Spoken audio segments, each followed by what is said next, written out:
आज तक आपने ये सुना होगा कि हमारे लिए पोषण और उसके लिए पौष्टिक खाना खाने की जरूरत कितनी है। काफी बार हम पौष्टिक खाने के कितने फायदे हैं उसके बारे में सुनते रहते हैं। जैसे कोई कहेगा कि हरी सब्जियां खाने से हेल्थ अच्छी रहती है, तो कोई कहेगा कि नॉनवेज में ज्यादा पौष्टिक तत्व मिलते हैं। उसमें भी आपको 10 लोगों से अलग अलग जानकारियाँ मिलेगी।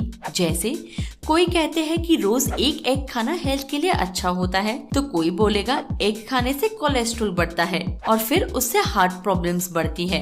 देखा जाए तो ये सारी बातें उलझन में डालती है कि क्या सही है और क्या गलत, ये पता ही नहीं चलता। ऐसा काफी लोगों के साथ हुआ होगा कि फूड पैकेजिंग पे लिखे न्यूट्रिटिव वैल्यूज अलग अलग होने के कारण कंफ्यूजन में डालते हैं। जैसे इस बात पे हम हेल्थ ड्रिंक का एग्जाम्पल ले सकते हैं। हेल्थ ड्रिंक सेम होते हैं, लेकिन उसके अलग अलग ब्रांड्स पैकेजिंग पे न्यूट्रिटिव वैल्यूज अलग डालते हैं, जिस कारण लोग अक्सर उलझन में पड़ते हैं कि कौन सा प्रोडक्ट लेना चाहिए। इन सारी बातों से एक ही सवाल आता है कि हमारा आहार विज्ञान इतना उलझा हुआ क्यों है। आखिर क्या वजह है कि हम सॉल्ट, शुगर, विटामिन न जाने ऐसी सब की जानकारी से इतने कंफ्यूज्ड क्यों रहते हैं। तो आज के इस वीडियो में हम इन्हीं सब सवालों के बारे में जानेंगे कि क्या वजह है कि आहार विज्ञान हमें इतना उलझन में क्यों डालता है। दृष्टिकोण से देखा जाए तो पोषण विज्ञान एक गड़बड़ की तरह ही लगता है। जैसे मैंने शुरुआत में कहा कि कोई कहता है कि एग से कोलेस्ट्रॉल बढ़ता है, तो कोई कहता है कि एग एक पौष्टिक तत्व है, जिस कारण लोग सही गलत समझ नहीं पाते हैं। इतना हम कंफ्यूज हो जाते हैं। इस बात पे लोगों को कंफ्यूज करने की कई सारी वजह हो सकती है। जैसे कोई एक रिसर्च स्टडी की कुछ इन्फॉर्मेशन फाइंड करती है, तो दूसरे लोग उसी टॉपिक पे कोई ऑपोजिट इन्फॉर्मेशन लाते हैं। जो लोग हेल्थ फिटनेस में इंटरेस्टेड होते हैं वो दो बातों के बीच कंफ्यूज रह जाते हैं। मतलब पता ही नहीं चलता है कि एग्जैक्टली क्या सही है और क्या गलत। लेकिन किसी भी बात को सही गलत प्रूफ करने के लिए काफी सालों से रिसर्च करना पड़ता है। जैसे आज तक जितने भी इन्वेंशंस हुए हैं, कोई भी चीज एक दिन या एक महीने में नहीं बनाई गई है।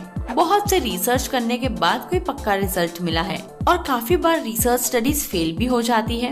और यही वजह है कि न्यूट्रिशन साइंस हमें इतना कंफ्यूज करता है। आप इस बात से शॉक्ड रह जाएंगे कि न्यूट्रिशन साइंस केमिस्ट्री जितना पुराना नहीं है। इस बात को प्रूव करने कुछ इन्फॉर्मेशन शेयर करना चाहती हूँ जो शायद बहुत लोग नहीं जानते होंगे। सबसे पहली बात कि आजकल लोग फैट्स, प्रोटीन्स, कार्बोहाइड्रेट्स जैसे न्यूट्रिएंट्स को काफी महत्व देते हैं, लेकिन पहले के वक्त में ये सब न्यूट्रिएंट्स के नाम थे ही नहीं। पहले के वक्त यानी 1800 इयर्स पहले कि ये सब न्यूट्रिएंट्स के ना तो नाम थे ना ही जानकारी थी। उसके बाद ईयर 1900 तक विटामिन क्या होते हैं उसकी जानकारी भी किसी को पता नहीं थी। मतलब कि किसी भी न्यूट्रिएंट्स का कोई अस्तित्व ही नहीं था। सब पोषक तत्व की खोज होने की शुरुआत तब शुरू हुई जब दुनिया में कुपोषण और भूखमरी की समस्या बढ़ने लगी। दुनिया में इंडस्ट्रियलाइजेशन आने के पहले काफी लोग पैसे की कमी के कारण भूखे रह जाते थे, जिस कारण कुपोषण और भूखमरी से लोग मरने लगे। तब इस बात पे खोज होने की शुरुआत हुई कि खाने में ऐसा क्या है कि जिस कारण लोग जिंदा रहते हैं और खाना नहीं मिले तो हालत खराब हो जाती है। ये तो हम सभी अच्छे से जानते हैं कि कुछ दिन खाने के बिना रहना कितना मुश्किल होता है।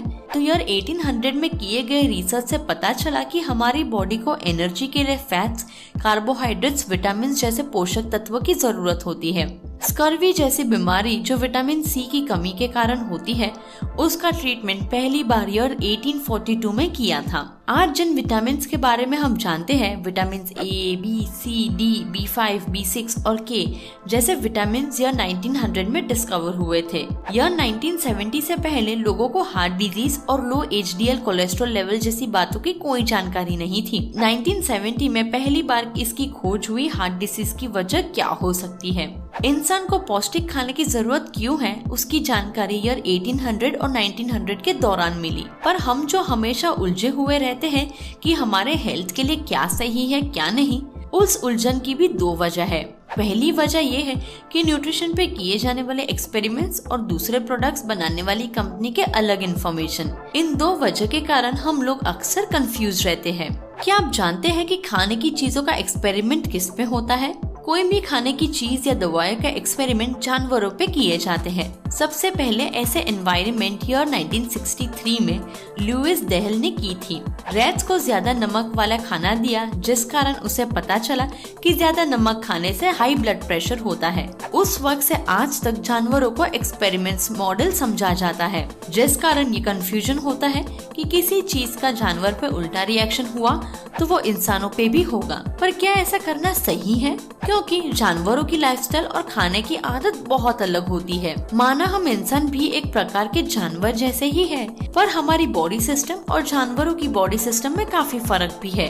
तो ये एक वजह है कि जिस कारण खाने की पौष्टिक चीजों को लेके कंफ्यूज रहते हैं। इन एक्सपेरिमेंट्स के कारण जो रिजल्ट्स मिलते हैं, उस पे हेल्थ इंडस्ट्रीज और न्यूट्रिशन प्रोडक्ट्स की एडवर्टाइजमेंट लोगों को कंफ्यूजन में डालती है। जैसे मैंने शुरुआत में कहा कि कोई कहेगा कि दिन में एक बार एग खाना अच्छा है, तो कोई इस बात पे कहेंगे कि एग से कोलेस्ट्रॉल बढ़ता है।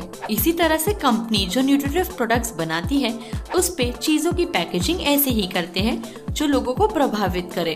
खासकर जब सेम प्रोडक्ट होते हैं, तब अपने कॉम्पिटिटर्स से ऑपोजिट एडवर्टीजमेंट दिखाएंगे। ऐसे कई एडवर्टीजमेंट आपने देखे होंगे जिसमें प्रोडक्ट सेम होते हैं, पर उस पे लिखे न्यूट्रिशनल फैक्ट्स अलग होते हैं। खासकर जो हेल्थ ड्रिंक्स और वेट गेन या लॉस करने वाले प्रोडक्ट्स आते हैं, उस पे लोगों को एडवर्टाइजमेंट से काफी प्रभावित किया जाता है।